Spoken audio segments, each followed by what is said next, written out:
Tema yang kita sepakati kemarin itu adalah monoteisme Abraham. Nanti Bang Zuma membuka dengan premis dari Bang Zuma tentang apa yang mau disampaikan. Boleh di awal itu Bang Zuma boleh sampaikan bagaimana perspektif dari iman Bang Zuma mengenai monoteisme Abrahamik, dan nanti kemudian Bang Zuma boleh pertanyakan kepada kita, kepada saya sebagai orang Kristen, apa saja yang mau Bang Zuma pertanyakan dan diskusikan. Nanti saya akan jawab dan juga akan pertanyakan kembali. Ya, pokoknya poinnya itu adalah fokus kita itu bermuara pada monoteisme Abrahamik, ya, karena kita sama-sama mengakui bahwa kita itu percaya kepada satu Allah yang esa saja. Nah, nanti di terakhir, di part terakhir, di keenam, putaran keenam, bagian terakhir kita akan mengadakan yang disebut dengan penutupan, ya. Penutupan itu rekonstruksi. Jadi nanti Bang Zuma itu akan kasih kesimpulan dari apa yang kita peroleh pada sore hari ini. Kemudian juga nanti saya akan melakukan hal demikian. Begitu menutup, ya. Setelah ditutup nanti kita selesai, gitu. Ada kira-kira yang mau ditambah dari Bang Zuma mengenai rule-nya atau apa gitu? Saya rasa Silakan. cukup. Saya rasa cukup deh. Kalau itu sih ya, sederhana, artinya 5 sesi, nanti sesi terakhir itu closing ya, masing-masing 5 menit berarti ya. Betul, betul. Jadi nanti Bang Zuma buka, nanti saya, baru Bang Zuma lagi, itu sampai 5 kali, baru nanti terakhir closing, ya. Baik. Dan closing. Dan sesuai aturan di diskusi itu, kalau closing itu tidak boleh menambah argumen lagi yang membuat orang bertanya, gitu loh. Jadi lebih kepada kesimpulan aja, itu bagaimana nanti. Oke? Baik, baik. Oke, baik, sebentar ya. Saya ready. If you are good to be dulu.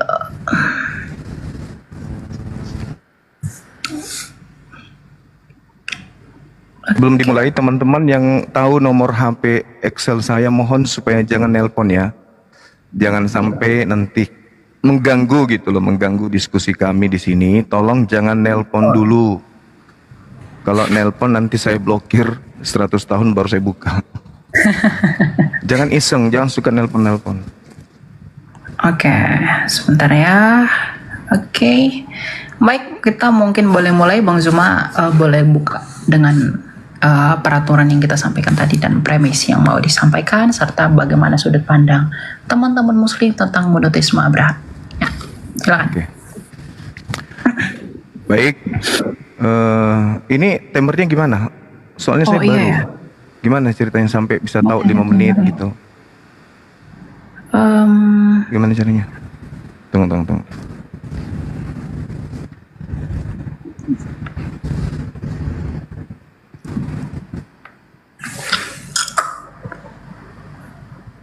Oh iya ya, bentar. Ya, itu ya, silakan. Oh ya, baik. Bismillahirrahmanirrahim. Assalamualaikum warahmatullahi wabarakatuh. Sahabat-sahabat sekalian, semangat sore.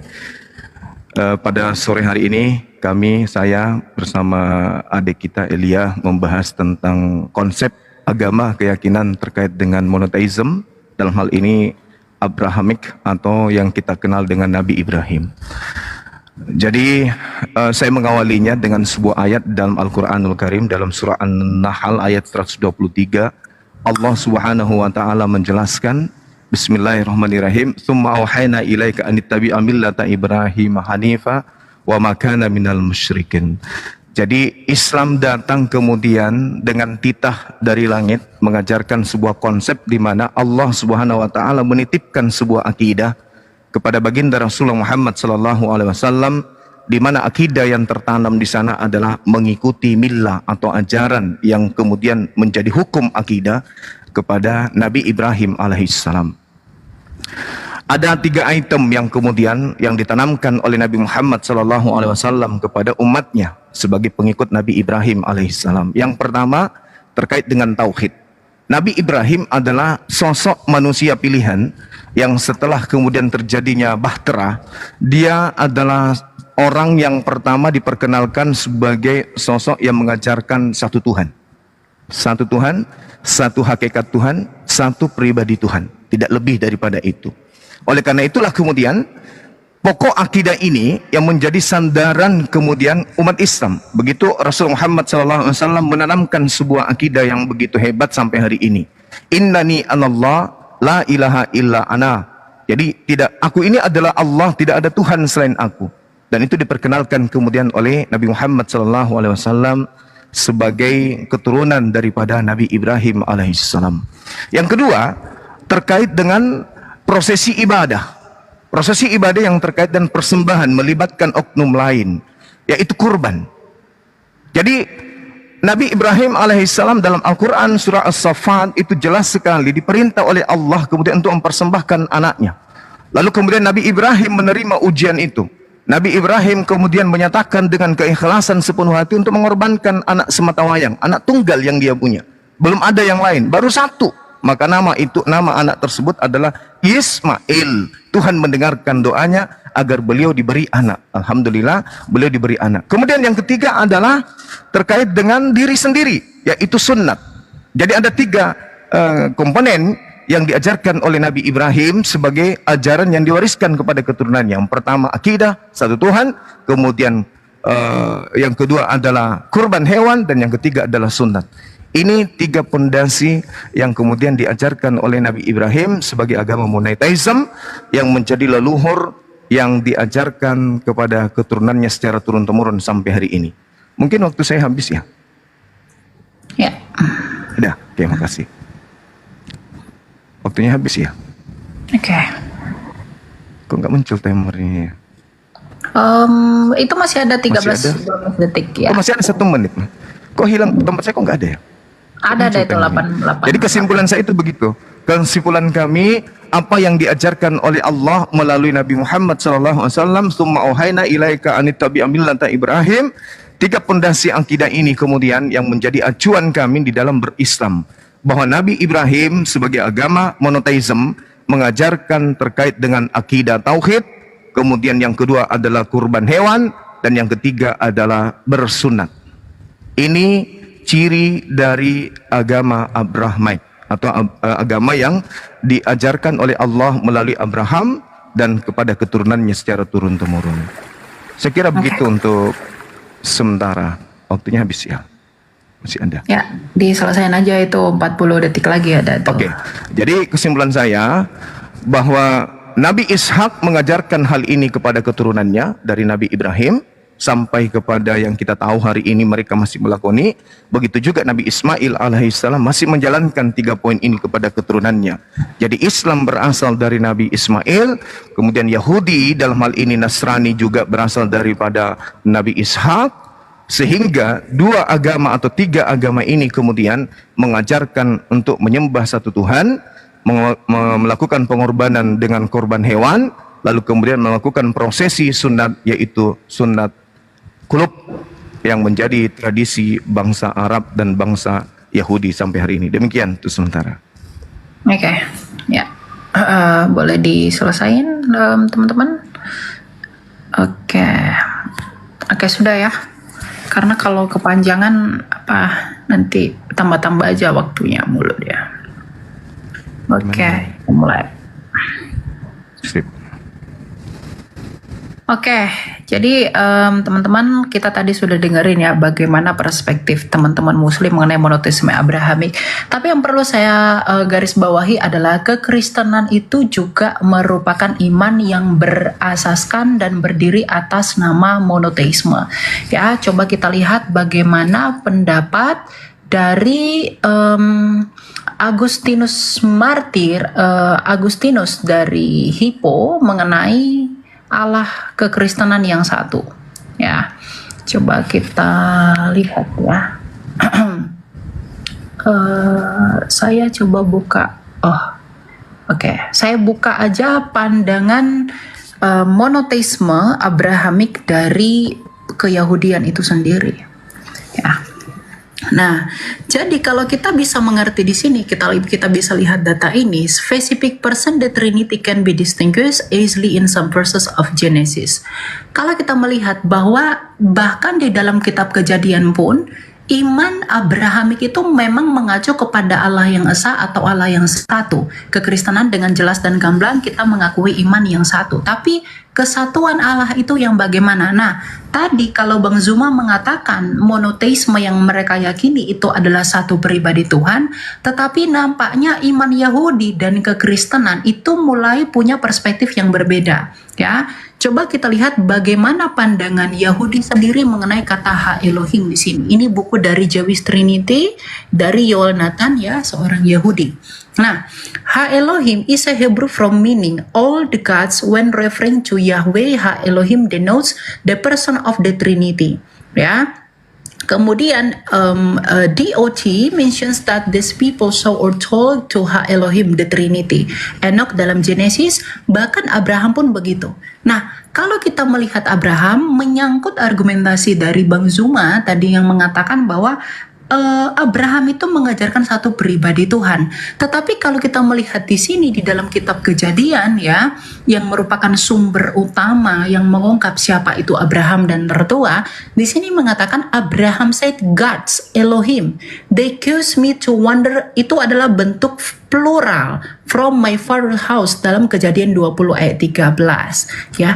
Jadi di dalam Kejadian itu sendiri memang Abraham itu mengaku Allah itu esa, tetapi keesaan Allah itu adalah sebuah misteri yang tidak dapat dijelaskan, ya, dan itu tentu saja berkaitan dengan misteri Allah di dalam kata-kata iman Ibrani itu sendiri, dan itu nanti akan kita lanjut ke Trinitas, gitu, ya. Ini, nah, di dalam Trinitas, kita bisa melihat bahwa Tuhan itu dalam pengakuan iman kekristenan, kita selalu mengaku misalnya dalam pengakuan iman Nisea, bahwa kita percaya Allah itu esa, tetapi keesaan Allah itu bisa dijelaskan yang dijembatani melalui pemahaman Trinitas. Jadi melalui Trinitas, kita bisa mengetahui bagaimana dan seperti apa Allah kita yang satu itu. Itu tentu relevan dan lebih menjernihkan ide kemonoteismean Abraham di Perjanjian Lama. Karena tentu kita bisa melihat di sini bahwa Abraham itu tidak mengatakan God atau Eloah, tetapi dia mengatakan Elohim. Ya, di sini dikatakan a plausible interpretasi is that two person of the Trinity appear consecutively to tell Abraham to leave Haran. Ya, jadi memang Abraham itu menyembah satu Tuhan, tapi satu Tuhan yang bagaimana? Nah, ternyata itu sudah dijawab di dalam kitab Kejadian, teman-teman. Yang mungkin nanti kita lihat, ya. Di sini dikatakan gini. Pada mulanya Allah menciptakan langit dan bumi. Ada Allah yang kemudian dalam iman Kristen disebut sebagai Sang Bapa. Bumi belum berbentuk dan kosong, gelap gulita meliputi samudra semesta dan roh Allah. Ada roh Allah. Dan kemudian berfirmanlah ada. Jadi ada Allah yang disebut sebagai Sang Bapa, ada rohnya Allah yang kemudian disebut dengan Roh Kudus, dan ada firman Allah sebagai daya cipta Allah. Jadi meskipun Abraham mengajarkan iman monoteisme dan di dalam Perjanjian Lama ide mengenai Trinitas itu sudah ada dan prinsipnya sudah ada, tetapi hanya kekristenan yang secara sempurna mengelaborasi kebagaimanaan Allah itu sesuai dengan sabda Tuhan kita Yesus Kristus dalam Matius 28 ayat 19 yang berkata, "Baptislah mereka dalam nama Bapa dan Anak dan Roh Kudus." Ya, jadi monoteisme Abraham itu dilanjutkan oleh kekristenan tapi dengan konsep dan pemahaman yang lebih sempurna. Begitu. Ya. Silakan. Oke. Masih ada kayaknya waktunya ya? Enggak, sudah. Sudah habis. Ya, silakan. Betul. Oke, baik. Ya. Jadi kalau berbicara mengenai konsep ketuhanan, monoteisme, itu tidak akan pernah kemudian berubah menjadi 3 atau berapapun. Yang namanya monoteisme itu segala aspek yang ada pada dirinya itu harus merujuk kepada hakikat yang satu itu. Memang dikenal dalam tradisi Yahudi sama seperti di Islam. Beberapa kemudian kajian di Islam, misalnya dalam surat Taha, Allah menerangkan bagaimana dirinya, Allahu la ilaha illahu lahu al-asma'ul husna dan seterusnya. Bagaimana kemudian Allah menyatakan diri, Tuhan yang satu ini menyatakan diri dengan berbagai macam-macam sifat yang ada pada dirinya. Dan kita kenal di dalam bahasa Ibrani juga ada Eloah, kemudian ada Elohim, ada Elohai, kemudian ada lagi yang disebut Saddai, sifat dan seterusnya. Bukan berarti nama-nama ini merujuk kepada berbagai pribadi, membagi diri dan seterusnya. Karena pencipta langit dan bumi namanya monoteisme, berarti dia menganut ajaran satu tauhid. Seperti misalnya ketika kita berbicara mengenai Yod-Heh-Vav-Heh, seperti di dalam kitabnya saudara-saudara kita Yahudi, bagaimana mereka memperkenalkan Ehye atau Yod-Heh-Vav-Heh atau Hasem yang mereka kenal kemudian. Itu tidak merujuk kepada hakikat yang dua atau tiga, tapi merujuk pada satu hakikat saja. Ini yang perlu dipahami. Sehingga ketika kita berbicara mengenai ajaran Abraham, Abraham memperkenalkan Tuhan. Hanya satu Tuhan, hanya satu pribadi, satu hakikat. Bukan menjadi berbagi-bagi nantinya. Dan itu dianut sampai hari ini oleh orang-orang Yahudi. Ketika mereka mengatakan Vayomer Elohim El Moshe Ehye Esir Ehye, itu tidak merujuk kepada nanti berbagi-bagi pribadi. Ada yang menjadi anak, ada yang menjadi Roh Kudus. Itu tak ada itu dalam ajaran monoteisme. Itu ajaran yang muncul belakangan. Kenapa demikian? Karena di dalam kitabnya orang Yahudi itu yang menjadi tonggak akidah mereka utamanya di dalam 2 Samuel 7:22 misalnya. Tuhan itu maha tinggi sehingga dia tidak rendah. Karena kapan dia turun rendah maka dia akan serupa dengan makhluk. Dia akan serupa dengan makhluk. Karena dia serupa dengan makhluk maka dia akan dipersamakan dengan makhluk. Dengan demikian maka tauhid itu gugur, satu Tuhan itu gugur karena dia serupa kemudian dengan makhluknya. Apabila Tuhan itu sudah serupa dengan makhluk, maka dia tidak layak disebut Tuhan. Dia layaknya disebut dewa-dewa gitu. Nah makanya saya mengatakan, ketika berbicara mengenai Tuhan, Tuhannya Abraham, Abraham memperkenalkan kemudian pencipta langit dan bumi, itu cuma satu. Cuma satu. Orang Yahudi mengenalnya dengan Hasem, dengan konsep Yahweh, dikatakan di kitab mereka bahwasanya perkenalan ini kemudian muncul kepada Abraham, muncul kepada pengikutnya Ehye, Aser Ehye, bukan merujuk kepada pribadi yang berbagi. Bukan artinya nanti akan terpecah-pecah, begitu zamannya berubah, maka Tuhan memperkenalkan diri dalam bentuk ini, dalam bentuk itu tidak diajarkan. Dan itu sifatnya masih ada sampai hari ini.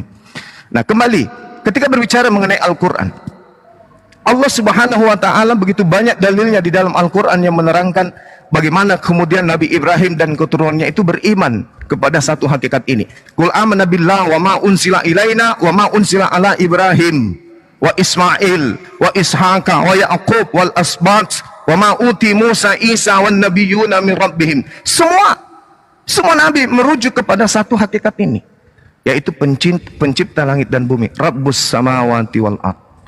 Jadi kalau ada kemudian agama yang lahir kemudian belakangan membagi Tuhan menjadi 3 pribadi, itu sudah keluar dari konsep ajaran Abraham. Karena Tuhannya Abraham jelas menerangkan dirinya sendiri, tak ada yang lain.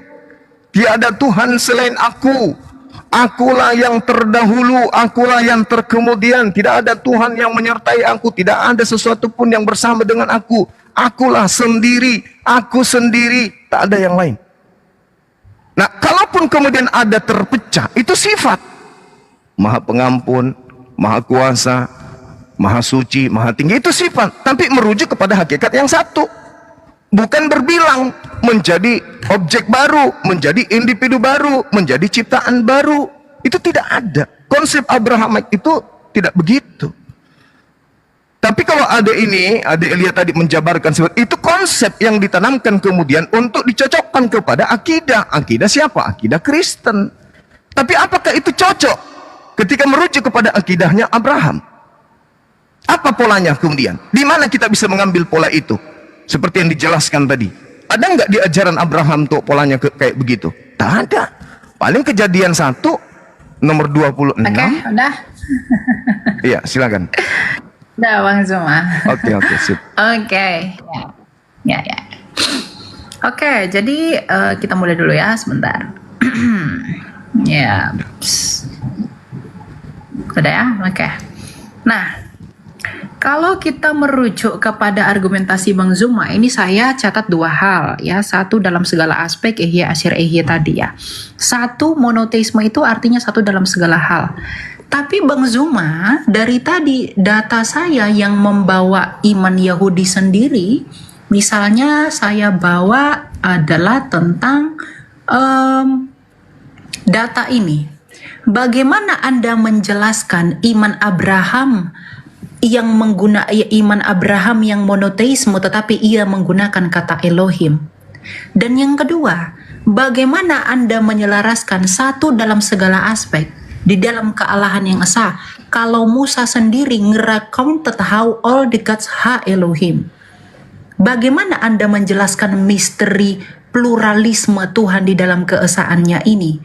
Kalau tadi Anda mengatakan bahwa dia satu dalam segala aspek. Ingat, Abraham sekalipun dia tidak menggunakan kata God, tetapi menggunakan gods. Itu artinya plural di dalam keesaan itu. Plural verb. Dan kemudian yang kedua, saya mau Anda coba bantah ini. Bagaimana Anda menjawab memra di dalam Targum? Ini Targum orang Yahudi, ya. Targum orang Yahudi ini mengatakan begini, ya. Memra selalu diidentikan dengan Allah, juga dibedakan dengan Allah. Karena disebut memra yang bersama-sama dengan Allah, memramin kedem Allah. Karena itu pandangan para teolog abad lalu mencari asal-usul ideologis dalam Yohanes. Nah, bagaimana Anda menjawab kesetaraan memra dengan Elohim itu sendiri yang diungkapkan oleh Targum Neofiti dan Targum Onkelos? Ini punya Yahudi, bukan punya Kristen. Sebelum perjanjian lama ada, sebelum ide Trinitas lebih jelas ada di dalam perjanjian baru, iman Yahudi sudah secara misteri mengungkapkan kebagaimanan Allah yang satu. Makanya tidak menggunakan kata Yahid, melainkan kata Ehad. Nah, bagaimana Bang Zuma dengan argumentasi satu dalam segala aspek itu mampu mempertanggungjawabkan klaim ini terhadap iman Yahudi sendiri, bahwa itu juga di dalam Targum. Kemudian yang kedua, bagaimana juga Anda mempertanggungjawabkan dengan klaim yang tadi? Misalnya, Abraham itu tidak menggunakan kata God, yang artinya satu tunggal secara mutlak, tetapi gods atau Elohim, yang penuh misteri di dalamnya. Nah, ini yang harus Bang Zuma jawab. Berikan saya literasi untuk menjelaskan ini, bahwa kata gods di sini itu melingkupi kepada satu pribadi dan satu kemutlakannya tanpa penjabaran. Nah, kemudian yang kedua itu mengenai Ehye. Nah, di sini Bang Zuma salah mengertikan Ehye Asir Ehye. Ehye Asir Ehye ini itu adalah nama atau covenant name, nama perjanjian dari Tuhan, bukan proper name dari Tuhan. Nah, sekarang saya mau tanya ke Bang Zuma, kalau memang Tuhan di perjanjian lama ini menggunakan namanya sebagai Ehye Asir Ehye, dalam Septuaginta ini disebut dengan ego eimi. Nah, kenapa Tuhan Yesus menyebut dirinya ego eimi? Bukankah kalau Yesus itu dengan Bapa itu tidak satu hakikat, mungkinkah Yesus itu berkata bahwa dia adalah ego eimi? Lagi pula yang paling jelas, ketika Tuhan Yesus mengatakan ego eimi, orang Yahudi ingin menyalibkan Yesus dan ingin membunuh Yesus karena dengan berkata ego eimi, Yesus menyetarakan diri dengan Allah. Nah, jadi bagaimana Bang Zuma itu bisa menjawab dan membantah argumentasi iman Yahudi itu sendiri dengan klaim tadi satu dalam segala aspek? Kalau Bang Zuma katakan itu hanyalah konsep. Kalau tadi Bang Zuma katakan itu adalah konsep, tentu itu tidak konsep. Kenapa? Karena sebelum Tertullianus memperkenalkan Trinitas, tadi saya sudah tunjukkan bahwa Trinitas di dalam kitab Kejadian ini sudah dijelaskan dengan gamblang. Nah, jadi saya mau bagaimana Bang Zuma mempertanggungjawabkan monoteisme Abrahamik itu dimutlakkan satu dalam segala aspek, berkaitan dengan klaim Abraham itu tidak menggunakan God tetapi gods dan Elohim. Dan yang kedua, bagaimana Anda menjawab bahwa Ehye Asir Ehye juga ternyata digunakan oleh Tuhan Yesus. Yesus juga menggunakan ungkapan keilahian. Kalau dia tidak sehakikat dengan Bapa, mungkinkah Yesus menggunakan Ehye Asir Ehye yang dalam bahasa Yunani disebut ego eimi yang juga dipakai Tuhan? Dan buktinya juga orang Yahudi ingin menyalibkan Yesus dengan menyebutkan ego eimi. Begitu. Coba bagaimana penjabarannya? Silakan. Gitu ya. Sudah selesai. Silakan Bang Zuma. Oke.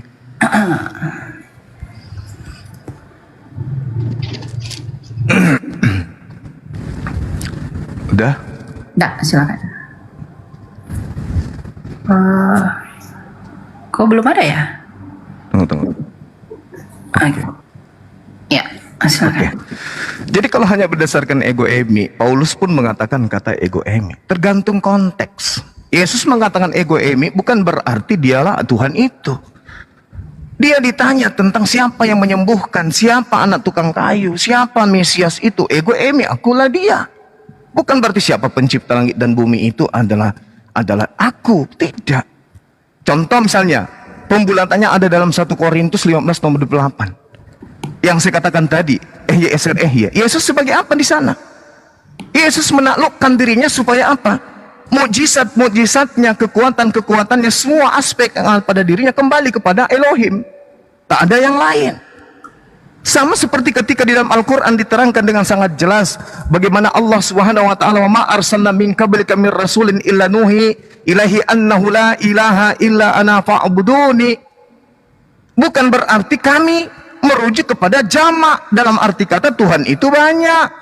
Bukan berarti ketika Elohim, kata imbuhan him di situ merujuk kepada banyak meninggalkan kata Eloah yang tunggal, bukan. Sehingga tidak ada di dalam narasi agama Yahudi perintahnya kemudian sembahlah kami, selalu merujuk sembahlah dia, sembahlah dia, sembahlah dia, atau sembahlah aku. Tidak ada dikatakan sembahlah kami. Tidak ada. Tapi ketika Tuhan menyatakan keagungannya, selalu menggunakan kata jamak itu, Elohim. Nah, yang perlu dipahami kemudian oleh saudara kita ini, oleh adik Elia, di dalam perspektif bahasa Ibrani, dalam bahasa Arab, dalam kaitannya dengan Tuhan, sifat Tuhan atau nama Tuhan itu merujuk kepada apa yang ada pada diri Tuhan. Yahuwahu, dalam bahasa Ibrani, Yodhefafi. Dalam bahasa Ibrani Elohim, dalam bahasa kami bahasa Arab Allahumma. Bukan berarti merujuk kepada Tuhan yang banyak. Ketika dikatakan kemudian Al-Eli, kemudian kami juga menyatakan Ali, Al-Ali, itu merujuk kepada Allah. Eloah merujuk kepada Allah. Kemudian ketika berbicara mengenai Elohai, kami mengatakan Ilahi. Kemudian dikatakan Al-Qadir, orang Yahudi menyebutkan Al-Saddai. Bukan berarti Tuhan itu rame. Ini sifat yang melekat pada diri Tuhan. Jadi kata Elohim itu bukan berarti Tuhan itu jamak, Tuhan itu banyak. Kalau saudara ini membawa orang Yahudi, saya rasa itu hanya perspektif gereja aja. Orang Yahudi hari ini tidak menyembah Tuhan banyak. Shema Israel, Adonai Eloheinu, Adonai Ahad. Kul huwallahu ahad. Di mana Yahudi mengajarkan 3 pribadi Tuhan? Sekte apa lagi itu yang ada di Yahudi mengajarkan 3 Tuhan? Itu hanya pandai-pandaian orang Kristen mengolah data, mengatasnamakan Yahudi, tapi Yahudi tidak mengenal konsep Trinitas, Tritunggal, Trimurti, itu tidak dikenal. Itu pandai-pandaian kalian mengolah data, Tuhan Yahudi itu begini, tidak. Kata Elohim di dalam Islam itu setara dengan kata Allahumma. Bukan berarti Allah itu banyak. Itu sifat keagungan Tuhan menerangkan tentang dirinya. Abraham tidak dibingungkan dengan konsep Tuhan. Satu di antara semua yang ada itu hanya dia, yaitu hakikat ahad. Qul huwallahu ahad. Dialah Tuhan. Semuanya merujuk kepada hakikat yang satu itu. Tidak bisa lebih. Sementara dalam konsep agama Kristen muncul belakangan niru-niru agama Roma, agama Yunani, agama Hindu, 3.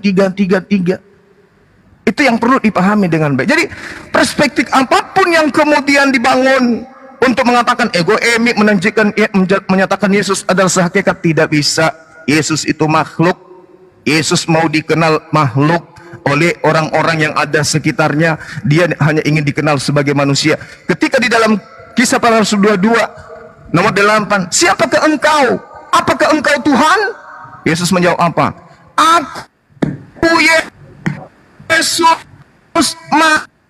manusia dari kota Nasaret. Kenapa dia nggak jawab aku Elohim? Karena dia sudah di alam roh, dia sudah di langit, katanya sudah di surga. Harusnya dia menjawab aku adalah Elohim. Tapi apa? Aku manusia. Apa itu gugur ego emi? Itu artinya aku manusia, anak Maria tukang kayu, anak si tukang kayu, seorang Mesias yang diurapi, yang diutus sebagai rasul. Bukan berarti ego emi itu merujuk kepada Tuhan itu sendiri. Aniho, tidak. Bukan seperti itu. Tapi Kita akui Kristen ini agama dari Roma Yunani yang memang konsep pengajaran dewa-dewa, banyak dewa, nusul menjadi manusia. Saya kira begitu. Terima kasih. Silakan. Oke. Kita coba diakhiri, Bang Juma. Sudah? Diakhiri ya? Tunggu. Bukan ya. Sudah, Oke. sorry, saya baru PK juga ini soalnya. Siap. 2 putaran tadi ya. Ini kedua ya, berarti ya. Kita sisa 3 lagi nanti penutup sekali. Oke, kita mulai.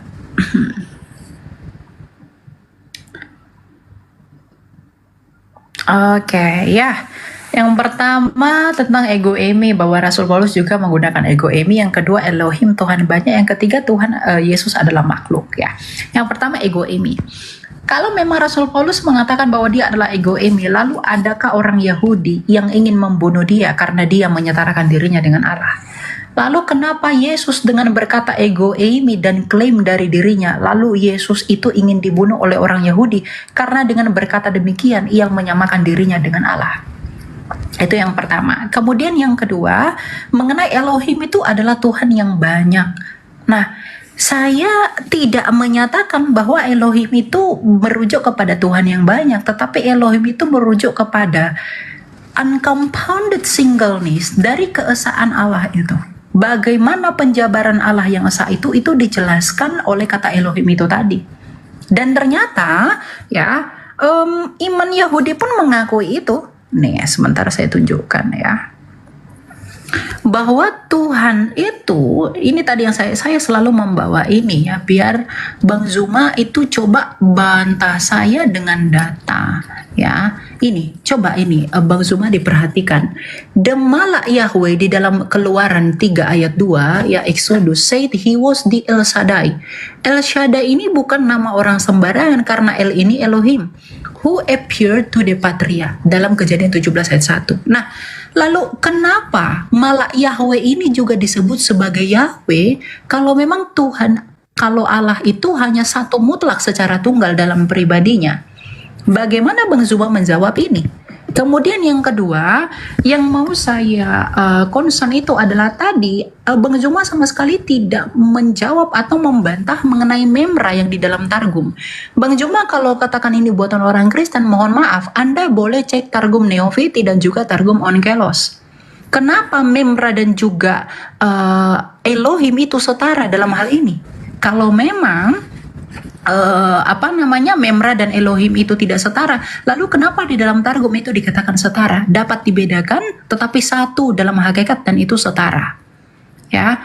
Memra ini adalah bahasa Aram dari firman, dan ternyata iman Yahudi ini digenapi di dalam iman kekristenan dengan sempurna. Pada mulanya adalah firman, firman itu bersama-sama dengan Allah dan firman itu adalah Allah. Firman itu hakikatnya adalah Allah. Maka iman kekristenan ini yang muncul belakangan dari iman Yahudi itu menggenapi tulisan-tulisan yang ada di dalam misteri iman Yahudi. Artinya iman kekristenan itu menjadi solusi atas misteri kebagaimanaan Allah yang masih terbayang-bayang di dalam perjanjian lama. Nah, makanya kalau tadi Bang Juma katakan Yesus itu adalah makhluk, Yesus itu adalah firman Allah yang menjadi manusia, Yohanes 1 ayat 14. Nah, kalau firman itu adalah Allah, dan kalau firman itu bersama-sama dengan Allah dan firman itu adalah Allah, artinya kami itu memonoteisme Allah. Coba kalau Bang Juma saya tanyakan, kalau misalnya firman Allah itu bukan Allah, apakah firman Allah itu kekal? Kalau firman Allah itu kekal, berarti kalau firman Allah itu bukan Allah, berarti ada berapa yang kekal? Ada 2 yang kekal. Berarti sebenarnya bukan monoteisme. Kalau firman Allah bukan Allah, tapi iman kekristenan dengan sempurna, firman Allah adalah Allah. Artinya kami memonoteismekan Allah. Kalau di dalam iman Bang Zuma, firman Allah bukanlah Allah, dan firman Allah itu kekal dan Allah itu kekal, ada berapa Allah? Berarti ada lebih dari 1 Allah. Ya, jadi coba bagaimana Anda menjawab pertanyaan saya tadi, dan juga bagaimana konteks ketika Kristus itu mengakui dirinya sebagai ego eimi lalu orang membunuh dia. Rasul Paulus bukan orang yang mau dibunuh. Rasul Paulus dulunya adalah pembunuh. Ya, makanya iman kami Trinitas itu sama sekali tidak berbicara tentang jumlah Tuhan. Itu dibuktikan dari apa? Ini Ya, tulisan dari Yohanes dari Damaskus di abad ke-7 yang menentang Saracen. Ya, ini dikatakan the Trinitarian belief of John of Damascus. Yohanes dari Damaskus, faith is the third part of his legal work of his founder Naulesus, which has written around 743 after day. Ya, nah jadi bagaimana Bang Zuma bisa menjawab ini? Jadi klaim yang tadi Bang Juma sampaikan ternyata itu berbenturan sendiri dengan literasi keyahudian itu sendiri. Coba saya mau data yang menentang memra dalam Targum ini. Dan tentang prinsip linguistik ini tadi yang saya bawa, iman Abraham ini. Ya. Coba ini dijelaskan bagaimana menilainya gitu. Ya, silakan. Dah. Ya. Sudah ya? Oke, sebentar. Oke, terima aja. Iya, baik. Jadi kalau dalam hal yang saudara saya katakan itu, dalam Targum itu, sederhana bagi kami umat Islam. Innama amruhu ita arada syai'an ayyakula lahu kun fayakun. Mazmur 33 nomor 9. Itu datanya. Saya nggak perlu nunjukkan. Yesaya 55 nomor 11. Itu terjawab semua. Tuhan ketika ingin mengadakan pribadi baru di luar dirinya, cukup berfirman. Memberi perintah semuanya jadi. Memberi titah semuanya ada. Mazmur 33 nomor 9. Begitu juga dalam Al-Quran. Innama amroh, ketika Allah punya urusan ingin mengadakan sesuatu, cukup mengatakan jadi. Yesaya 55 nomor 11. Segala yang keluar dari Tuhan tidak akan kembali dengan sia-sia sebelum yang keluar dari mulutnya itu terjadi. Tuhan menginginkan Maria hamil. Tuhan cuma berfirman. Gabriel datang ke wanita itu, aku mau dia hamil, melahirkan anak. Jadi, pada mulanya adalah firman. Pada mulanya adalah keinginan. Keinginan ide Tuhan bersama-sama dengan Tuhan. Itu sifat. Tapi Yesus ini bukan firman. Yesus ini daging. Firman itu menjadi daging, jedar, jadi daging dia. Siapa bilang bahwa Yesus itu firman? Tidak. Yesus sebelum jadi daging pada mulanya adalah firman. Alam semesta ini sebelum jadi bumi pada mulanya adalah firman. Tuhan menciptakan segala sesuatunya dari firman. Jadi tidak ada kemudian asas yang bisa kita anulir dalam logika sehat. Yesus itu firman. Matius 4 nomor 4. Manusia hidup bukan dari daging saja, dari roti saja, tapi dari setiap firman yang keluar dari mulut Tuhan. Firman keluar dari mulut Tuhan. Gabriel sampaikan ke Maria, aku ingin dia hamil. Yesus adalah firman yang keluar dari mulut Tuhan. Makanya Yohanes 1 nomor 14, firman itu telah menjadi daging. Jadi Yesus. Itu yang pertama. Kemudian yang kedua, ketika saudara adik ini mengatakan, mana dalilnya Yesus Paulus ingin dibunuh? Banyak bergejibun dalam kitab saudara. Kisah Para Rasul 23 nomor 12. Orang-orang Yahudi bersumpah. Mereka tidak mau makan, mereka tidak mau minum sebelum membunuh Paulus. Karena Paulus mengajarkan sesuatu yang bertentangan dengan akidah mereka.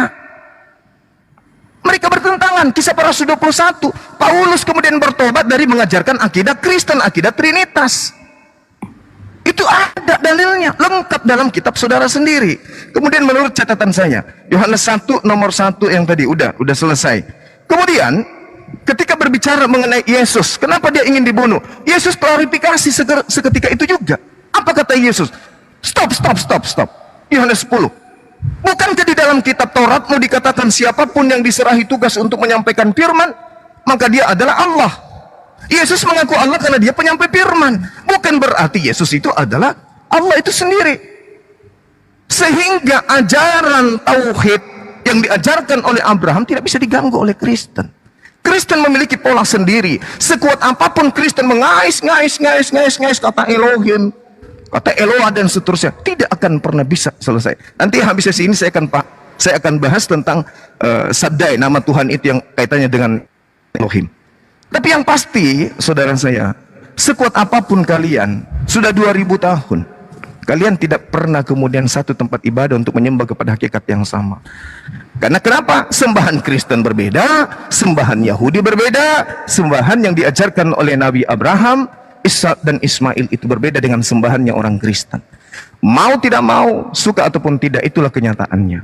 Nah, kemudian, Apa bukti pembedanya? Ya tadi itu. Yesaya 10 nomor 6. Pencipta langit dan bumi yang mereka sebut dengan Hasem, yang kami sebut dengan Khalik, itu tidak serupa dengan makhluk. Sembahan kalian serupa dengan makhluk. Pertama roh. Sang Bapak roh, itu makhluk. Yang kedua anak. Siapa anak ini? Yesus, makhluk. Siapa lagi? Burung merpati, makhluk. Sembahan kalian makhluk, sembahan kami bukan makhluk. Laisa kamitslihi syai'. Yeremia 10 nomor 6 tidak serupa dengan makhluk. Tuhan Anda makhluk, jadi beda. Sekuat apapun saudara saya ini sekolah sampai di angkasa pun tidak akan pernah bisa sampai pada level penyembahan ajaran Tuhannya Abraham. Karena Tuhan yang Abraham sembah itu berbeda dengan Tuhan yang disembah oleh orang-orang Kristen. Itu harus dipahami. Tuhan kalian adalah roh, sementara Tuhannya Abraham bukan roh. Sekira begitu ya, Ade Elia. Oke, ya. Coba kita apa ya? Coba diselesain sudah ya, Bang Juma diselesain dari situ. Coba. Oh, udah selesai ya? Ya, diselesain dari situ. Oke, saya Oke, mau. sorry. Ini diterima ya. Oke, sip. Oke, ya. Jadi saya mencatat beberapa poin ya. Tuhan itu cukup berfirman untuk menjadikan segala sesuatu. Betul, Bang Zuma. Ya, firman itu adalah yang menginisiasi di dalam diri Allah. Bang Zuma harus belajar, berfirmanlah Allah. Berfirman itu kata kerja. Kata bedanya adalah firman. Ketika bersepeda, berarti kita bersepeda menggunakan sepeda. Dan ketika berfirmanlah Allah, berarti Allah menggunakan firman-Nya. Nah, dan firman ini kata benda, itu adalah nomina. Nah, jadi kalau Bang Zuma katakan dia cukup berfirman menjadikan segala sesuatu, betul. Makanya di dalam Yohanes 1 ayat 3, tidak ada segala sesuatu yang diciptakan tanpa firman. Dan Yesus itulah sang firman. Nah, yang kedua, kalau Bang Zuma katakan tadi firman itu keinginan, Bang Zuma perlu belajar kaidah bahasa Yunani. Ya, saya pengen tahu itu dapat literasi dari mana. Nih, kata logos, kita studi kata. Pada mulanya adalah firman, firman itu bersama-sama dengan Allah dan firman itu adalah Allah.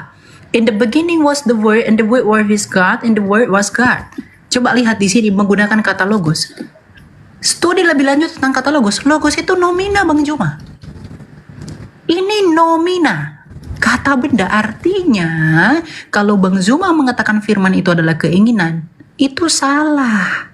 Logos itu adalah nomina. Bang Zuma belajar dari mana logos itu adalah keinginan. Bedakan kehendak, bedakan logika atau logos. Logos dalam bahasa Yunani, logic dalam bahasa Inggris, logika atau ilmu dalam bahasa Indonesia. Ya. Jadi kalau Bang Zuma mengatakan firman itu keinginan, waduh, itu sangat ditentang oleh iman Yahudi dan Kristen. Karena menurut studi kata sekalipun firman itu adalah nomina. Ya, coba bantah saya, data saya yang menunjukkan bahwa firman itu adalah keinginan. Coba nanti ditunjukkan kepada saya itu dari mana. Kemudian firman itu menjadi daging. Berarti dia bukan lagi firman, dia menjadi daging. Loh, ketika Bang Zuma percaya firman Allah menjadi kitab yang Bang Zuma sebut dengan Al-Quran, apakah Al-Quran itu tidak lagi adalah firman-Nya Tuhan? Apakah firman Tuhan di dalam kitab itu menjadi hilang karena dia menjadi buku? Kalau di dalam iman Bang Zuma firman menjadi kitab, di dalam iman kami firman menjadi manusia. Apa bedanya? Coba nanti Anda sebutkan perbedaannya pada hal apa? Gitu ya. Jadi untuk menutup kebingungan, kalau Bang Zuma bilang firman menjadi manusia, itu bingung sekali firman itu. Lalu bagaimana dengan imanmu firman menjadi buku? Itu juga perlu dijawab. Ada dua tugas Bang Zuma di sini. Yang keempat, Yesus penyampai firman. Loh, kalau Yesus penyampai firman, coba lihat dalam Yohanes 8 ayat 24. Ya, apa kata Yesus di sini? Kamu berasal dari bawah, aku dari atas. Kamu dari dunia ini, aku bukan dari dunia ini. Jadi Yesus adalah penyampai firman yang bukan dari dunia ini. Ini ucapan Yesus sendiri.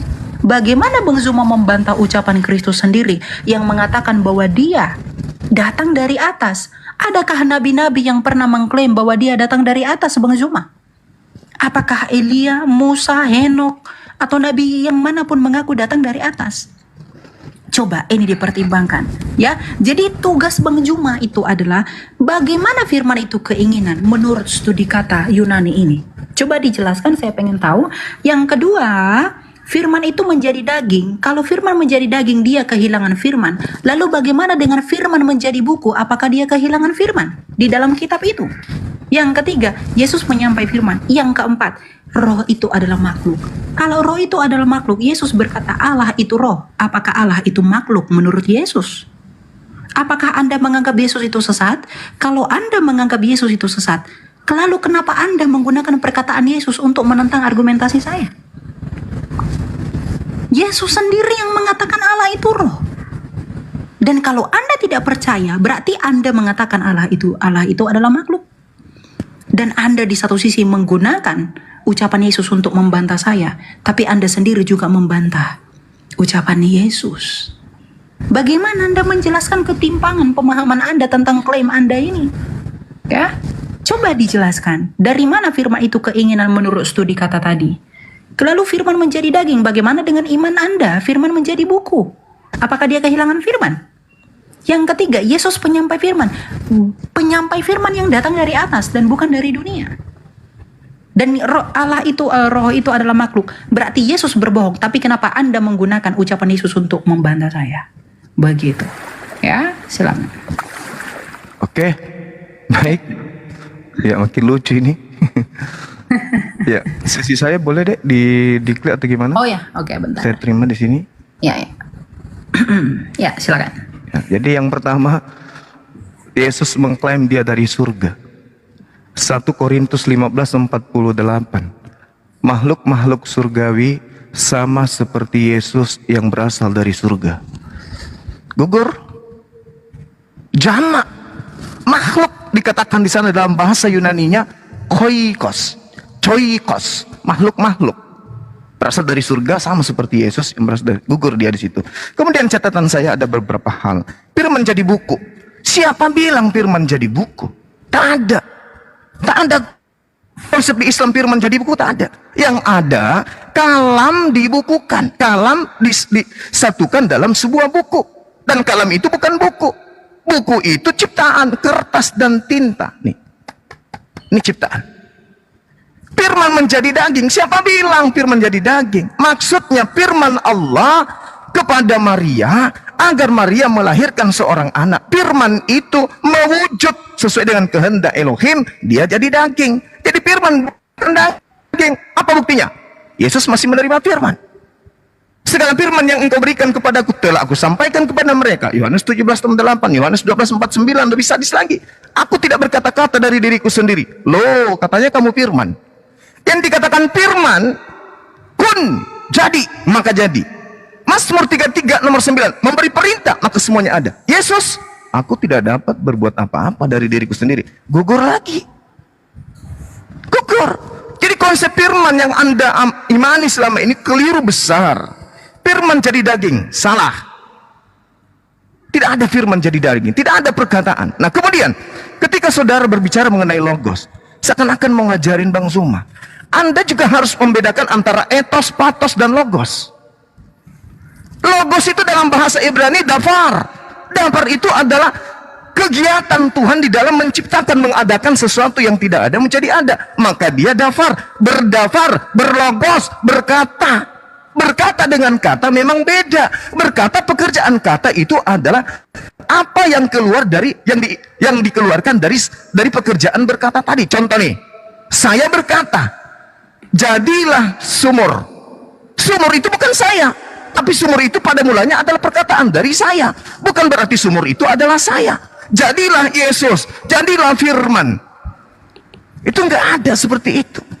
Makanya kalau saudara saya ini mengambil Yohanes 1 nomor 3, tidak ada sesuatu yang ada selain daripada dia, selain daripada yang sumber, termasuk Yesus. Contoh, Yohanes 1 nomor 3, ketika Anda mengurai, teruskan ke bawah di data nomor 14 ya, firman itu telah menjadi daging. Maksudnya ide Tuhan itu benar-benar tercipta menjadi makhluk Yesus. Jangan Anda kaitkan lagi ke Elohim. Elohim itu jamak, sehingga oh dia adalah Tuhan itu sendiri turun. Enggak sampai segitu. Ajaran Ibrahim tidak seperti itu. Agama Nabi Ishak dan juga Nabi Ismail tidak seperti itu. Makanya kesalahan fatalnya itu di situ. Konsep firman yang Anda anut itu kelirunya di sana. Firman itu adalah kata. Berfirman itu adalah berkata. Ketika Tuhan hendak mencipta, mengadakan sesuatu di luar dari dirinya, maka Tuhan cuma berkata, cuma berfirman. Makanya Yesus mengatakan Yohanes 8:42, endingnya di situ. Tapi yang harus kita pakai akal, bukan iman. Yesus mengatakan apa? Aku datang di atas muka bumi ini menjadi daging, bukan atas kehendakku. Halo. Berarti dia bukan sang firman. Berarti dia bukan dafar, tetapi dia adalah buah yang dihasilkan kemudian dari pikiran, ide, gagasan Tuhan. Tuhan menginginkan menciptakan sebuah mujizat di tengah-tengah Bani Israel. Nabi Musa diutus. Kisah para Rasul 13 nomor 23. Tuhan menginginkan kemudian juru selamat di tengah-tengah Bani Israel. Yesus diutus. Jadi Yesus ini pada mulanya adalah firman. Betul. Yesus pada mulanya adalah firman. Yesus pada mulanya adalah ide. Ide itu bersama-sama dengan Tuhan.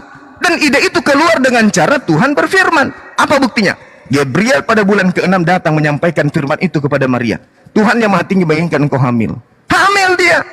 Jadi Yesus pada mulanya adalah firman. Firman itu bersama-sama dengan Tuhan. Dan firman itu telah menjadi daging. SARS. Sudah menjadi makhluk hidup bernama Yesus. Makanya Yesus bukan Tuhan, bukan Elohim, tetapi manusia 100%. Demikian, silakan. Oke. Saya ini coba akhir dulu, Bang Juma. Oh, sorry. Iya. Okay. Sudah? Ya sudah. Sebentar ya. Ya. Oke, yang pertama Yesus menyampaikan firman. Tadi Bang Zuma katakan, inilah makanya perlunya Bang Zuma dengan kerendahan hati saya mengajak Anda untuk belajar lebih dalam lagi ya. Tadi kita berkata Yesus adalah Logos. Nah, coba kita analisa kata Yohanes 17 ayat 8. Di sini Bang Zuma mungkin tidak tahu dan belum belajar masalah firman ya. Di sini coba kita lihat. Sebab segala firman yang kau sampaikan kepadaku. Nah, firman di sini, firman yang didapati saudara Bapak itu bahasa Yunaninya apa? Firman di sini remata, rema, bukan logos. Jadi bedakan ya Bang Zuma ya antara rema dan logos. Dan Yesus itu adalah, nih kita lihat di dalam ini tadi di dalam nih, pada mulanya adalah firman. Firman itu bersama-sama dengan Allah. Coba lihat dalam Yunaninya, dalam naskah Textus Receptus, logos. Jadi Bang Juma pun lagi dan lagi masih gagal. Yesus menyampaikan firman, yang disampaikan itu bukan logos, tapi yang disampaikan itu adalah rema. Nah, yang kedua, perkataan saya itu bukan saya. Tadi Bang Juma mengatakan begitu menyangkut Yesus sebagai ide ilahi.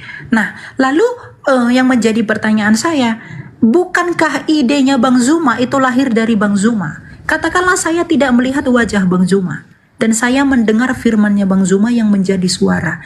Artinya saya bisa mengenal Bang Zuma melalui firmannya Bang Zuma yang menjadi suara. Nah, kita pun bisa mengenal Allah yang tidak kelihatan melalui firmannya yang menjadi manusia. Dia tidak kelihatan, maka dia memperkenalkan dirinya dengan imanen atau kelihatan ke dunia. Sebab Yesus adalah gambaran Allah yang tidak kelihatan. Kolose 1 ayat 15. Nah, masalah Yohanes 1 ayat 3, dia itu ciptaan. Mohon maaf, coba kita lihat dalam Yohanes 1 ayat 3. Kita baca dengan teliti. Pada mulanya sudah ada firman. Firman itu bersama-sama dengan Allah dan firman itu adalah Allah. Ia pada mulanya bersama-sama dengan Allah. Segala sesuatu dijadikan melalui firman, dan tanpa firman tidak ada suatu pun yang telah jadi dari segala yang telah dijadikan. Kalau firman itu ciptaan Bang Juma, kalau firman itu adalah diciptakan, bagaimana mungkin Allah menciptakan ciptaan melalui ciptaannya?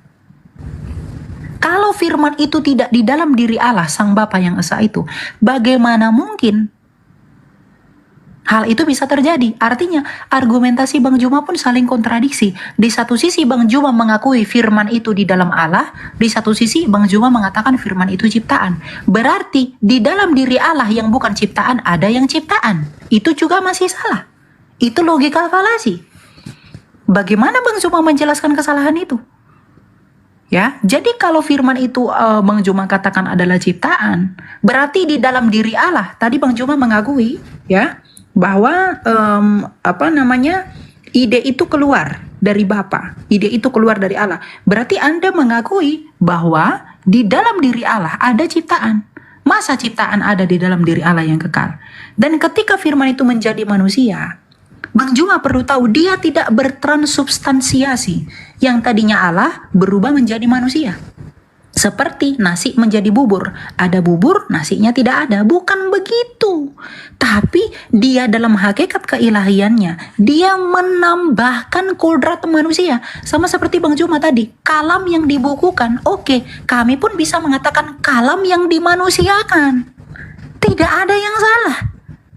Karena dia menjadi itu bukan berubah substansi Bang Zuma. Tetapi dia itu menjadi menambahkan kodrat. Jadi kalau Bang Zuma mengatakan kami tidak mengimani itu, kalam itu menjadi, kalam itu dibukukan. Kami pun berkata kalam itu dimanusiakan. Ya. Jadi dari tadi argumentasi saya yang bertabrakan, argumentasi Bang Zuma yang bertabrakan tetap dibantah dengan argumentasi juga yang belum jelas.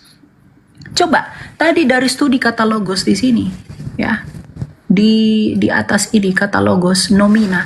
Bagaimana mungkin Anda mengatakan ini keinginan? Mohon maaf, Bang Zuma belajar bahasa Yunani dari mana? Di sumber literasi Yunani mana logos itu adalah keinginan? Kalau itu keinginan Bang Zuma, berarti itu akan bertabrakan dengan itu sebagai ide ilahi yang di dalam. Ya. Jadi Yesus itu adalah firman Allah dan dia kekal di dalam diri Allah, maka itu adalah Allah. Itulah monoteisme yang sejati yang menjelaskan kebagaimanaan Allah yang esa itu. Ya, gitu. Coba dibantah dulu dengan data ya. Ya, silakan Bang Zuma. Mohon siapa tidak nelpon dulu teman-teman. Oke. Ya.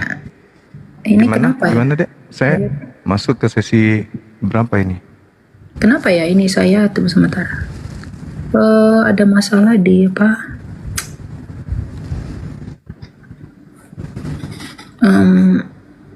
Saya tidak bisa tekan layar ini. Kenapa ya? Sebentar ya. Ada masalah.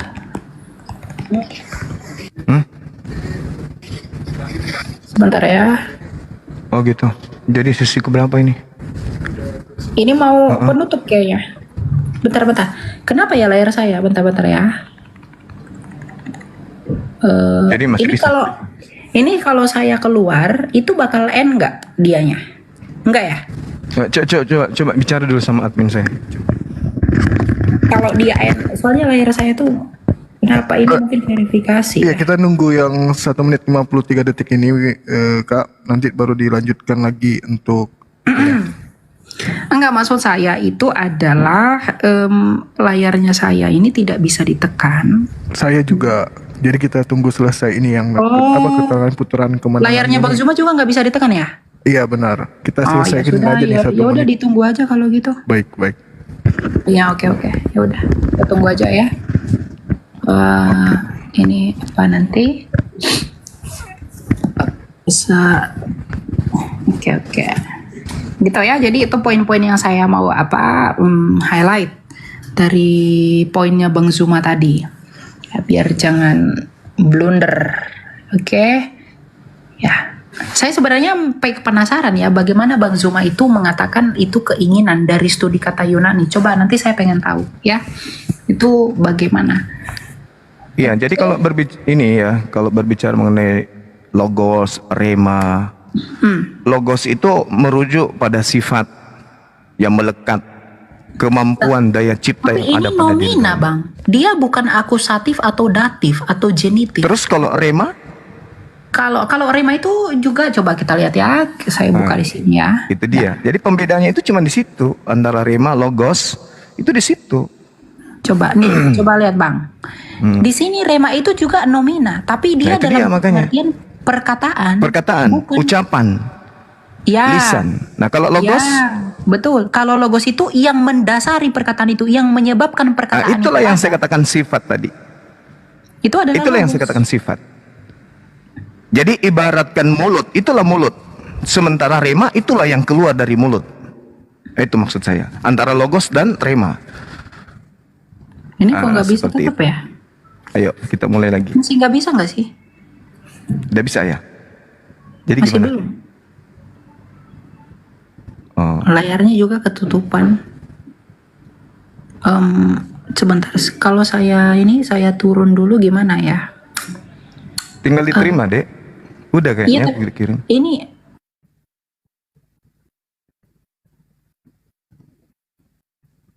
Gimana ya? Ini sesi terakhir kan? Atau closing ya? Belum ya? oke. Sebentar Bang. Ada apa ini masalah itu tadi? Oke. Lanjutlah. Mulai. Oke. Ya, Iya. lanjut. Jadi ada hal yang menarik dari ungkapan terakhir tadi dari Delia yang mengatakan bahwa Tuhan menambahkan. Nah, di sini sebenarnya inilah kehadiran Kristen itu di situ. Jadi ajaran Abrahamik ini, ajaran tauhid ini itu kemudian ditambahkan dengan konsep Tuhan menambahkan kodrat manusia. Nah, pada saat Tuhan menambahkan kodrat manusia inilah jatuhnya kepada ciptaan. Kemanusiaan ini ciptaan. Makanya dikatakan firman, logos, sifat yang ada pada diri Tuhan, ide, gagasan, keinginan Tuhan yang ada pada diri Tuhan, daya cipta, daya penciptaan yang ada pada diri Tuhan itu, Tuhan aktualisasikan dalam bentuk perkataan. Maka dia berkata, keluar dari sifatnya, logosnya yang melekat pada diri Tuhan itu, kemudian dia mengatakan, aku hendak menciptakan makhluk bernama Yesus dari seorang wanita perawan bernama Maria. Itu logos, sifat yang melekat pada diri Tuhan. Sifat ini kemudian terrealisasi dengan rema. Dengan dia berfirman. Maka malaikat Gabriel menyampaikan kepada Maria. Terrealisasilah apa yang ada. Begitu daging ini jadi manusia karena dia dikasih roh, kemudian dia menerima rema, dia menerima kehendak firman Tuhan.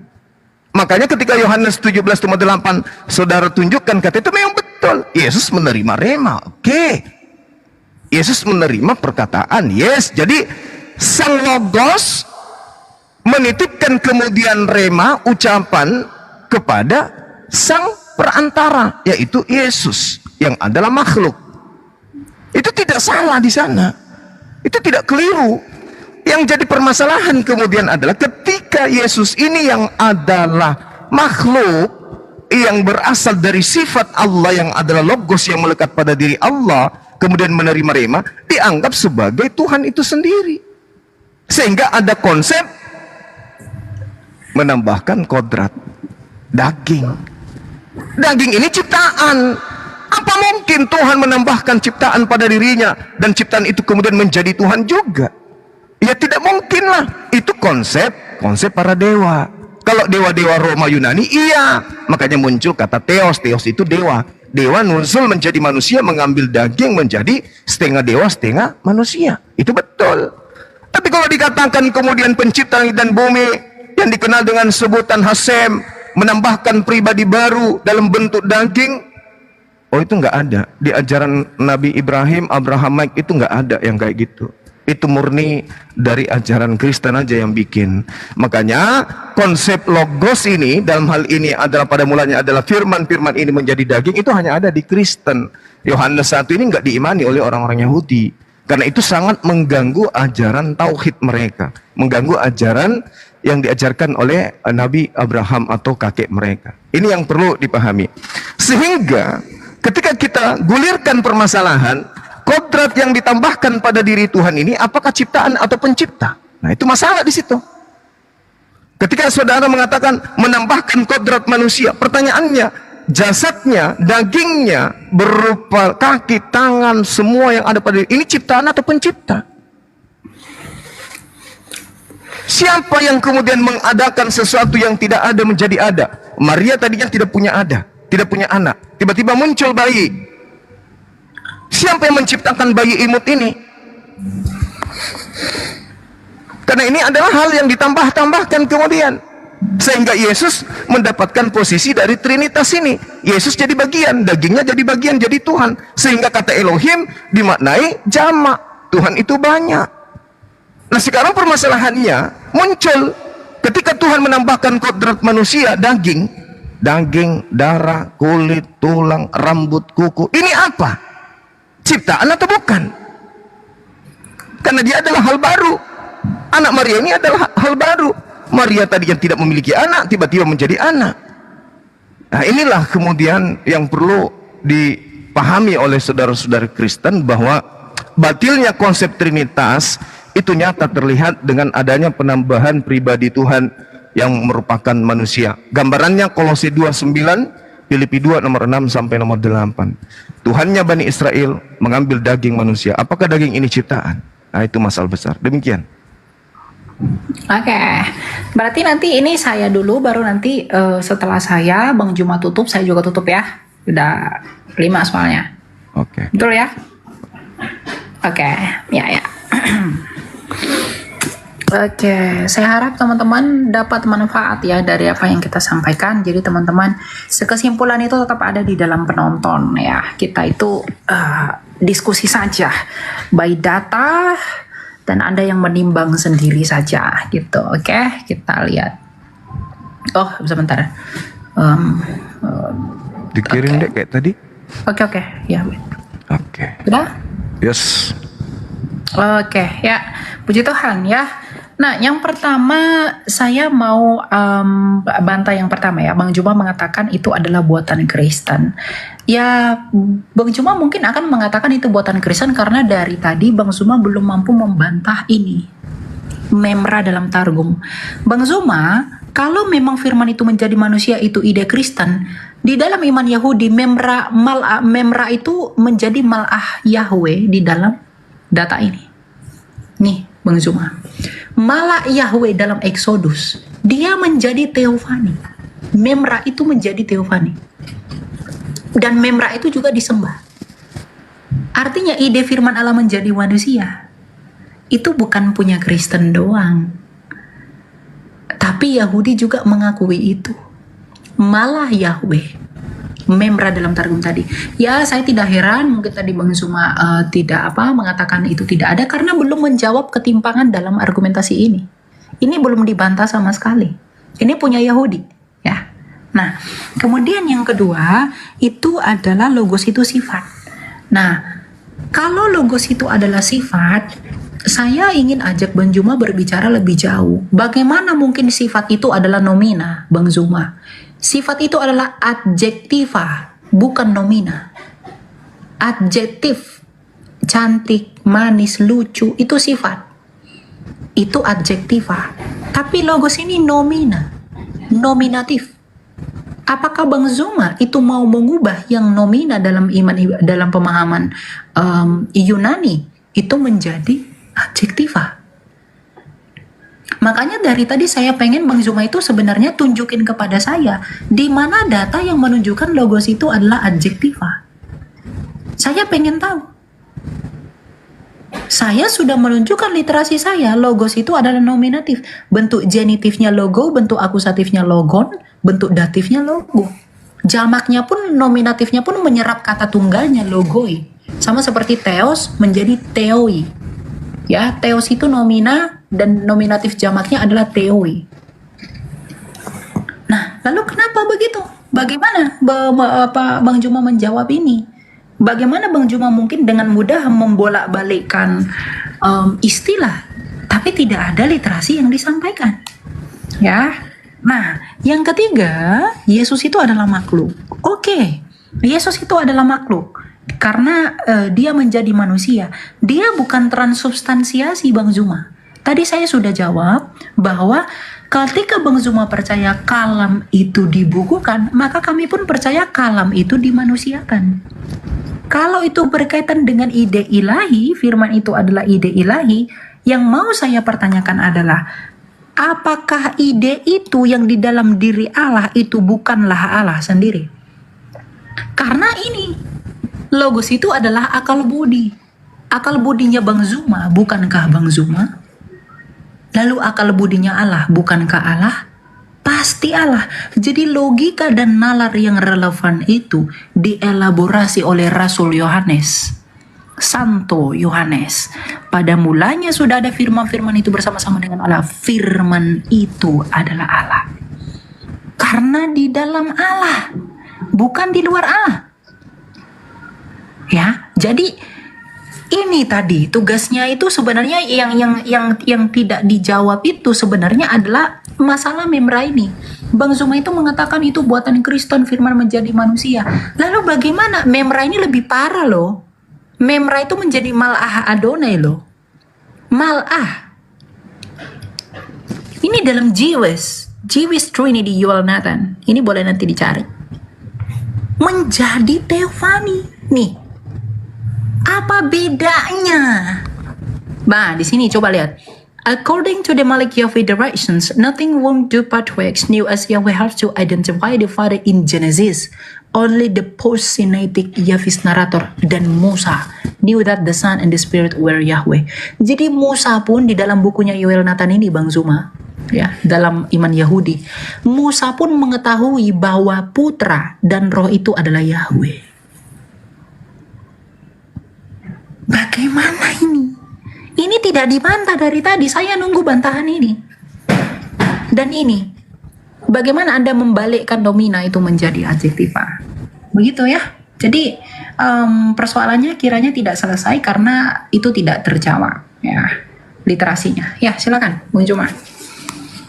Oke, baik. Jadi ini closing ya. Ya, betul. Saya yang akhir atau gimana? Terserah. Oh, udah Bang Juma. Lanjut aja. Saya bentar. Saya match ya. Ya, silakan. Oke, baik. Ya, jadi sederhana sebenarnya. Itu masalah sepele, tapi dibuat seperti sedramatis, ya, sangat dramatis sehingga seakan-akan itu luar biasa. Sebenarnya kalau kita mau melihat bagaimana pendalaman materi tentang Malah, Elohim, coba kita lihat dalam Kejadian 31 nomor 11. Memang yang datang ke sana itu malaikat dan diakui sebagai Elohim itu sendiri. Bahkan Yesus pun menganggap dirinya Eloah. Yohanes 10 nomor 34 kan dibantah, semua data-data Anda itu dibantah oleh Yesus. Anda Yesus hidup hari ini, Anda datang dengan membawa itu, Yesus bantah data itu. Yesusnya yang pasang badan. Yesus mengatakan apa? Bukankah di dalam kitab Tauratmu dikatakan siapapun yang diserahi tugas untuk menyampaikan firman, maka dia adalah Allah, maka dia adalah Elohim. Dan itu tidak bisa dibatalkan, kata Yesus. Nabi Musa juga mengaku Elohim. Innani anallah la ilaha illa ana. Apakah Nabi Musa itu adalah Allah? Bukan. Saya juga ketika di atas mimbar masjid, saya juga mengatakan innani anallah la ilaha illa ana. Apakah berarti saya adalah Allah? Ini adalah unsur yang harus dipahami, bahwa ketika Tuhan menyampaikan firman, maka para utusan menyampaikan firman itu tanpa menambah, tanpa mengurangi. Itu poinnya. Jadi kalau hanya berbicara Malah, Elohim, apa hubungannya? Banyak data di dalam kitab saudara. Keluaran Kejadian 22 nomor 11, kemudian Kisah nomor 7, nomor 35, 38, nomor 53. Lalu kemudian Kisah para Rasul 10 nomor 4. Semua kemudian mengatakan Malah, Elohim, mengaku sebagai Elohim. Nah, kemudian konsepnya yang datang kepada Nabi Musa, kita lihat di dalam misalnya Kisah para Rasul 7, untuk membantah iman orang Kristen bahwa Nabi Musa bertemu dengan Tuhan. Ternyata dikatakan di Kisah para Rasul, yang berfirman kepada Nabi Musa itu adalah malaikat. Musa ini yang telah mereka tolak dan mengatakan, siapa yang mengangkat engkau menjadi pemimpin dan hakim? Musa ini telah diutus oleh Allah untuk berbicara kepada malaikat. Malaikat yang menyampaikan firman kepada dirinya, bukan kemudian Tuhan yang langsung. Di data nomor 38, Musa ini yang menjadi perantara di sidang jemaat yang ada di padang gurun di antara malaikat. Malaikat ketika datang kepada Nabi Musa, malaikat itu tidak mengatakan, hai Musa, aku malaikat. Tidak. Dia mengatakan, akulah Elohim. Bukan berarti malaikat itu Tuhan. Tidak. Inilah yang perlu pendalaman materinya agak-agak diangkat sedikit supaya jangan terus-terusan sama pengajaran-pengajaran paganisme Roma Yunani. Kemudian Al-Quranul Karim menjelaskan di dalam surah Al-Ankabut ayat 44, khalaqallahu as-samawati wal ardi bil haqq inna fi zalika laayatin lil mu'minin. Allah menciptakan langit dan bumi dengan hak, dengan kebenaran. Lalu kemudian sungguh pada yang demikian itu pasti terdapat tanda-tanda kebesaran Allah bagi orang-orang yang beriman. Itu sama ketika Tuhan menyatakan dirinya sebagai As-Saddai kepada Bani Israel. Tidak ada bedanya kemudian. Kalau Anda melihat di dalam kitab Kejadian 35 nomor 11, itu sangat jelas itu dikatakan di sana. Wa yomer Elohim ini El Saddai dan seterusnya. Itu sama. Lagi firman Allah kepadanya, akulah Allah yang maha kuasa, akulah Tuhan pencipta langit dan bumi, beranak cuculah yang dari itu sama. Akulah yang menciptakan semuanya. Sama ketika Tuhan mengatakan Bereshit bara Elohim. Elohim bukan berarti jamak di sana, tetapi Elohim sedang menyatakan dirinya sebagai pencipta langit dan bumi. Sama seperti ketika di Al-Quran, kami yang mewahyukan, kami juga yang menjaga. Bukan berarti kami itu jamak. Jadi kita orang Indonesia tidak boleh memahami kandungan kata bahasa Ibrani yang digunakan oleh Tuhan berfirman kepada para nabi, dan juga bahasa Arab yang digunakan oleh Allah Tuhan pencipta langit dan bumi berfirman kepada Nabi Muhammad. Salah kita. Kita harus kembalikan kepada sumber bahasanya. Sekarang ketika Tuhan mengatakan Elohim kepada Abraham, kepada Nabi Musa, apakah orang Yahudi menyembah Tuhan-Tuhanan? Apakah orang Yahudi punya banyak Tuhan? Tidak. Ketika Tuhan berfirman kepada orang Arab, Nabi Muhammad dengan mengatakan kata nahnu, apakah orang Arab punya banyak Tuhan? Tidak. Nah, inilah yang kemudian ingin saya katakan, bahwa pada kesimpulan ini agama tauhid itu hanya punya satu Tuhan, tidak ada ditambahi kodrat manusia, ditambahi kodrat burung merpati. Itu jelas. Saya kira begitu, Adik Eli. Ya, terima kasih.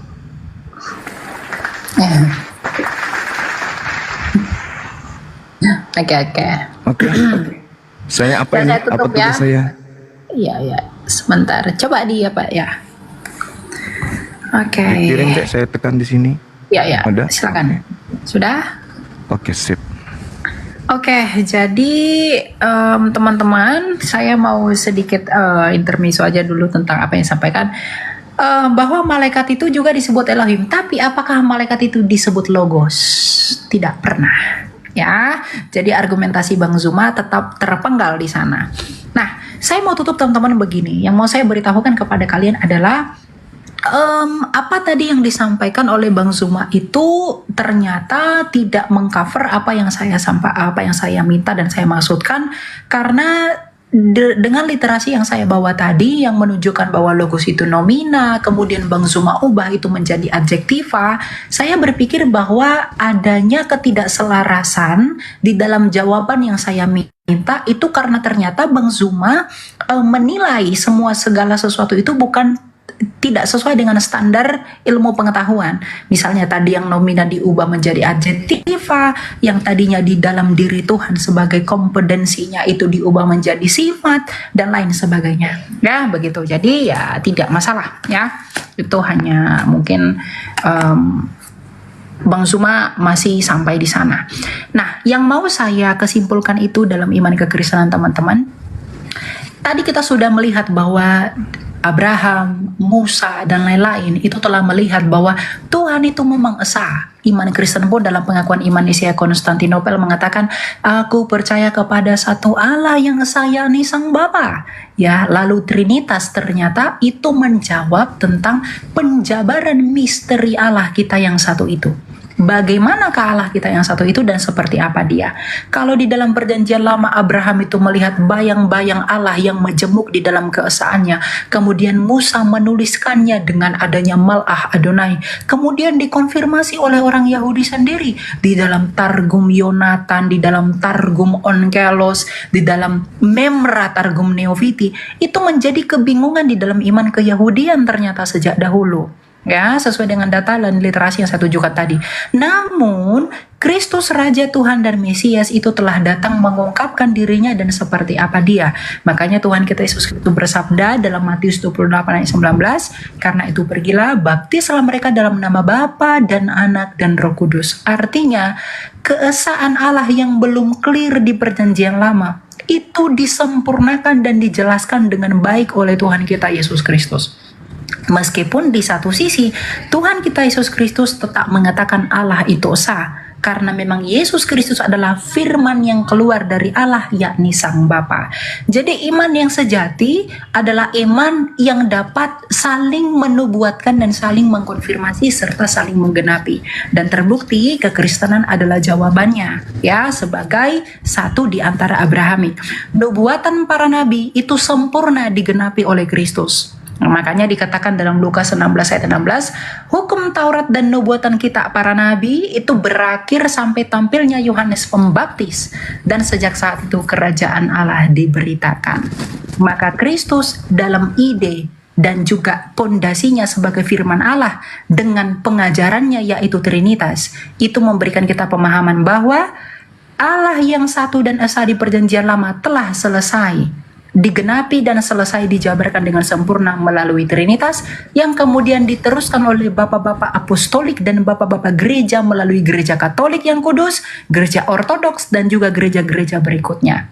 Jadi kekayaan iman kekristenan adalah kekayaan yang tidak bisa dijabarkan secara harafiah, tapi bagaimana Tuhan itu berkarya menjaga orisinalitas dan kemurnian dirinya yang sejati sebagai Allah yang benar melalui firman-Nya yang saling menggenapi.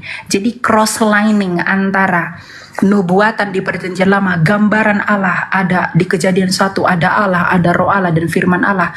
Orang Yahudi masih dalam bayang-bayang, kemudian dalam Targum itu masih dijelaskan dengan tidak sempurna. Namun di perjanjian baru, Kristus menggenapi itu dengan Bapa dan Anak dan Roh Kudus, sekaligus dia adalah penggenapan dari hukum Taurat itu sendiri. Kolose 2 ayat 16 dan 17. Jadi kesempurnaan Allahnya Abraham, Ishak dan Yakub itu selesai dan ditutup di dalam Kristus menurut penulis surat Ibrani.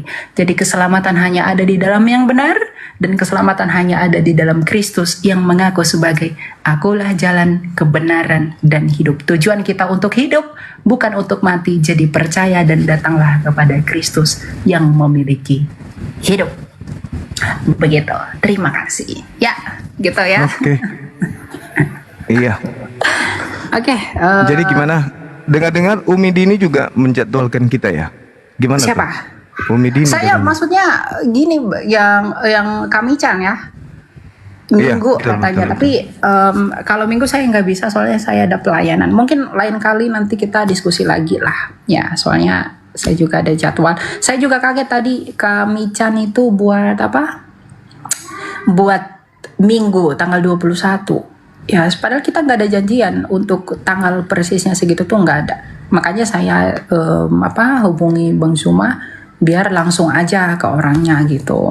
Nantilah kita itu lagi. Ya. Iya. Jadi nanti kalau misalnya bisa komunikasi dengan beliau deh, nanti jangan sampai dia ini merasa gitu. Chat aja sama beliau. Ada nomor kontak beliau kan? Atau DM Ada sama di beliau? TikTok tapi bukan WA. Oh ya sudah. Nanti Ya. komunikasi aja ya. Ya, siap. Oke. Sehat-sehat Elia. Oke, Ya, sip. thank you Bang Zuma. Tuhan berkati Thank you. ya. Siap. Ya.